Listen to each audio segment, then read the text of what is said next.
Hello friends, welcome to the RN Physics. If you not yet subscribe to my channel, I think you should do it because we are uploading a related video to NEET, JEE and CET which going to help you a lot for your preparation. So make sure that you subscribe to the channel so that you get notified about the video. So without any further delay, let's jump right into the topic. So we are going to see today the de Broglie wavelength.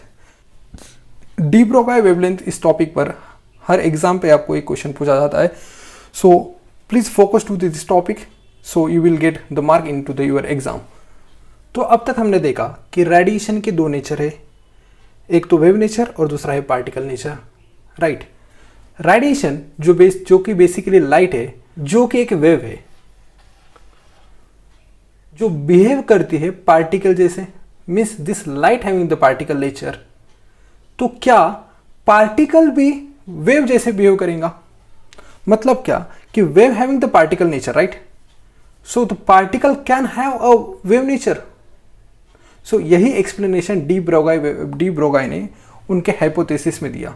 So the de Broglie come with their hypothesis and he propose that the particle also behave like a wave. कि कोई particle भी behave कर सकता है किसी wave जैसे. And he gives some assumption, he gives some hypothesis. So we will see this hypothesis how particle is behaving like wave. So firstly de Broglie ने कहा कि nature love symmetry. Nature love symmetry. अगर wave particle है तो particle भी wave होना चाहिए. And the entire universe is made up of a radiation and matter. So I would like to tell you what is the matter. तो matter क्या है?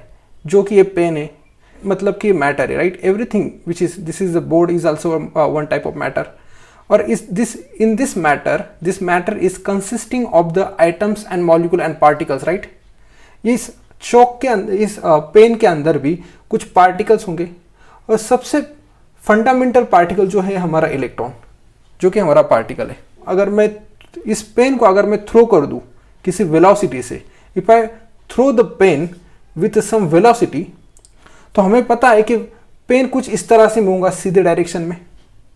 But according to the de Broglie, the particle which are having some mass and some velocity, it will have a wave nature. Means जो ये pen है हमारा, इस pen को कुछ वेव होंगी, वो कुछ इस तरह से मूव होगा. बट रियलिटी में अगर हम कोई चीज़ फेंकेंगे तो हमें कुछ इस तरह का नेचर दिखाई नहीं देता.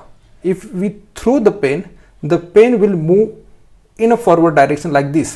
It will not go like this manner. Okay, but de Broglie said that the particle having the wave nature.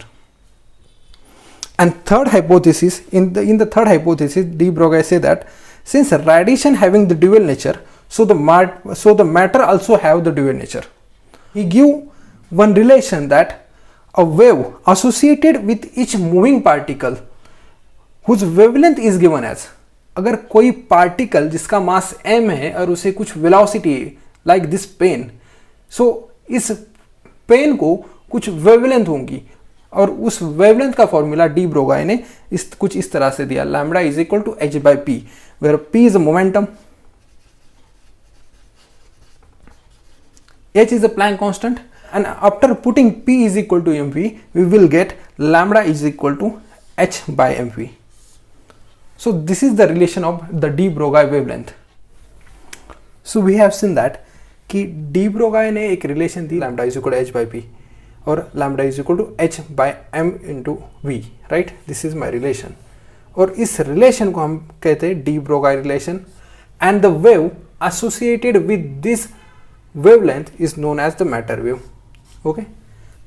So we are surrounded by the many particle, right? तो वाकई में किसी पार्टिकल की वेवलेंथ होती है, तो अगर उस पार्टिकल की वेवलेंथ होती तो हम उसे क्यों नहीं देख पाते? अगर इस पेन की भी वेवलेंथ है तो why we can't observe this wavelength when I am throwing this pen? Okay, why is going in a straight line, why not following the path like this? हम इसकी वेवलेंथ क्यों नहीं देख पा रहे? So we will see it by taking one example कि क्यों हम किसी पार्टिकल की वेवलेंथ देख नहीं पाते. ओके, तो अगर हमें किसी पार्टिकल का मास और उसकी वेलोसिटी दी होंगी तो हम उसकी वेवलेंथ निकाल सकते हैं। We know that the mass of electron is 9.1 × 10⁻31 and the velocity by which it is revolving around the nucleus is 10⁶ metre पर सेकंड। अगर मैं इस दो क्वांटिटी को इस फॉर्मूले में पुट कर दूं तो मुझे उसकी वेवलेंथ मिल जाएंगी 725 नैनोमीटर। सेम चीज़ अगर मैं कोई पेन लूँ जिसका मास है 0.5 kg और उसकी वेलोसिटी है, अगर मैं उस पेन को 10 मीटर पर सेकंड की वेलोसिटी से थ्रो कर दूं तो क्या उसकी वेवलेंथ होंगी? क्या हम उस वेवलेंथ को देख पाएंगे यारो, या तो हम उस वेवलेंथ को क्यों नहीं देख पा रहे, right? Even though the pen is a matter, right? So after putting this quantity into this formula, we will get this lambda is equal to 1.32 into 10⁻34 meter, or in a nanometer 1.32 into 10⁻25 nanometer. So this is the thing. ये जो lambda है काफ़ी छोटा है as compare to the lambda of electron. Means इस pen की कुछ wavelength होंगी लेकिन वो काफ़ी माइन्यूट होंगी, काफ़ी छोटी होंगी, काफ़ी कम क्वांटिटी की होंगी। That is why we can't see the wavelength of this pen. Yes, the matter having the wavelength but we can't see, we can't observe because it is having the very smallest value as compare to the electron. So lambda is inversely proportional to the mass. जिस matter का मास ज्यादा होगा corresponding इसकी wavelength काफी कम होंगी। It is having the wavelength but the value of that wavelength is very minimum. जो particle की मास काफी कम है उस पार्टिकल की हम वेवलेंथ इजीली डिटेक्ट कर पाते हैं, लेकिन जिस मैटर की, जिस पार्टिकल का मास ज्यादा है उसकी वेवलेंथ हम डिटेक्ट कर नहीं पाते, even though it having the wavelength. उससे वेवलेंथ होती है पर we can't observe the wavelength. This is the theory was given by the de Broglie, that every matter having the wavelength corresponding to it and that wave is called as the matter wave. तो हमने देखा कि electron जो कि हमारा particle है, right?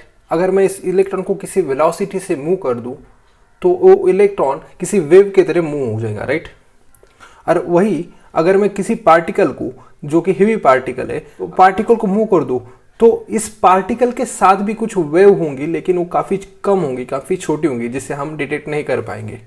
So the wave like nature जो सिर्फ और सिर्फ माइक्रोस्कोपिक पार्टिकल शो करते हैं, राइट? लाइक इलेक्ट्रॉन, ओके, जो कि हमारा माइक्रोस्कोपिक पार्टिकल है, जिनका वेट काफ़ी कम as compare to the heavy particle. ये मेरा हेवी पार्टिकल है और ये मेरा माइक्रोस्कोपिक पार्टिकल है, जिनका वेट काफ़ी कम होगा, जिनका मास काफ़ी कम होगा, वही सिर्फ वेव लाइक नेचर शो करेंगे, राइट? तो अगर इलेक्ट्रॉन की मोशन कुछ इस तरह से, तो हमने अभी तक के यही देखा था थ्योरी के अंदर कि जो न्यूक्लियस है उस न्यूक्लियस के इर्द गिर्द जो इलेक्ट्रॉन मूव होता है वो सर्कुलर ऑर्बिट में मूव होता है, राइट? तो अकॉर्डिंग टू दिस थ्योरी क्या ये सही है? इलेक्ट्रॉन अगर वेव मोशन परफॉर्म करता है तो इलेक्ट्रॉन क्या सर्कुलर ऑर्बिट में मूव होगा, क्या कुछ इस तरह से मूव होगा? After the de Broglie theory, revolutionary change in the physics means what? The electron is not move like circular orbit, but electron is moving in a circular orbit, but the path of the electron is like this. कुछ इस तरह से move होता होगा, right? कुछ इस तरह से सर्कुलर ऑर्बिट में, लेकिन उसको कुछ मोशन इस तरह की होंगे, राइट? तो ये काफ़ी चेंज आ गए आफ्टर द de Broglie कि फिजिक्स के अंदर काफ़ी बदलाव आ गया। मतलब कि जो हमारी पुरानी थ्योरी थी वो थ्योरी अब चेंज हो चुकी थी। Electron not only move in a circular orbit but this electron having the path like this wave like path. So this is the correct representation diagram of electron which is revolving around the nucleus, right? So this is all about the de Broglie wavelength. So that's for today. We will going to see a very important formula in the next video which will be very helpful for your the exam. So stay tuned with me. Please like, comment and subscribe the channel for the more information.